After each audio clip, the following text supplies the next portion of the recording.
নমস্কার বন্ধুরা, আমার একটা নতুন ভিডিওতে তোমাদের সকলকে স্বাগত। এটা বাসন্তী পুজো, এই বছর 2026-এর বাসন্তী পুজোর সময় এই ভিডিওটা করেছি। বাসন্তী পুজোর সপ্তমীর দিন আমরা গঙ্গা স্নান করে আসার পর এবং কলা বউকে স্থাপন করার পরে এবং মায়ের নানান রকম পূজা করে ঠাকুরমশাই মায়ের আরতি করছেন। কারণ আমরা গঙ্গাতে কলা বউকে স্নান করিয়ে আনলেও তারপরেও মায়ের ঘটে এখানে স্নান হয়। তো ঠাকুরমশাই সেই কাজকর্ম করার পরে এখানে আরতি করছেন।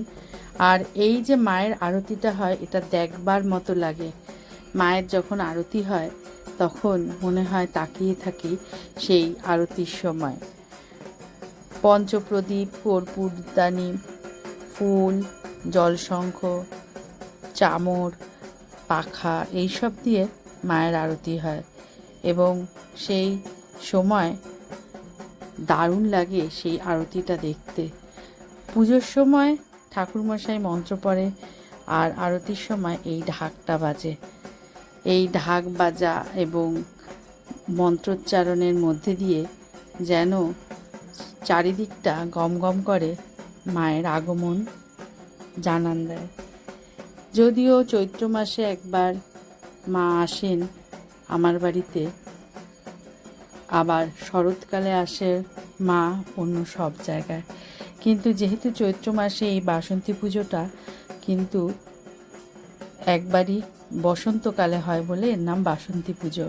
কিন্তু এই বাসন্তী পুজোটা কিন্তু আদি দুর্গা পুজো। এই দুর্গা পুজোটা আগে এই সময় হতো বলে এই সময় কিন্তু সমস্ত কিছু বেশ ভালোই পাওয়া যায়।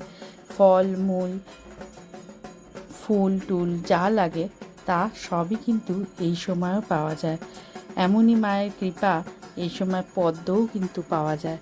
যখন সন্ধি পুজো হবে তখন তোমাদেরকে দেখাবো। যদিও আমি সেই সময় লাইভ করেছিলাম, লাইভ করে সবাইকে দেখিয়েছি সন্ধি পুজোর সময়টা। সেই সময় যে পদ্মগুলো পাওয়া যায়, দারুণ সেই পদ্ম। কারণ এই সময়ও যেমন পদ্ম ফোটে তেমনি শরৎকালেও কিন্তু পদ্ম ফোটে। এই সময় দুর্গাপুজোয় ঠিক যা যা হয় শরৎকালেও ঠিক তাই হয়। তাই এই সময় দুর্গাপুজোটাই কিন্তু আমাদের আদি দুর্গাপুজো। প্রথমে কিন্তু এই দুর্গাপুজোটাই হতো, তারপরে এখানে রামচন্দ্র সেই পুজোটা করেন শরৎকালে। তাই জন্য সেই পুজোর নাম হচ্ছে শারদীয়া দুর্গাপূজা। আর এটা হচ্ছে বাসন্তী পুজো, তাই বসন্তকালে হয় বলে এই পুজোর নাম কিন্তু বাসন্তী পুজো। আর বাসন্তী পুজোর সময়টা যদিও প্রতিবার গরম থাকে, কিন্তু এবছর আবহাওয়াটা ভীষণ সুন্দর ছিল, তাই আমরাও খুব সুন্দর করে মায়ের পুজো করে উঠেছি। কিন্তু ভিডিওগুলো একটা একটা করে তোমাদের সাথে এখন শেয়ার করছি। সকলে খুব ভালো থেকো, সুস্থ থেকো, সকলের দিন খুব খুব ভালো কাটুক। টাটা।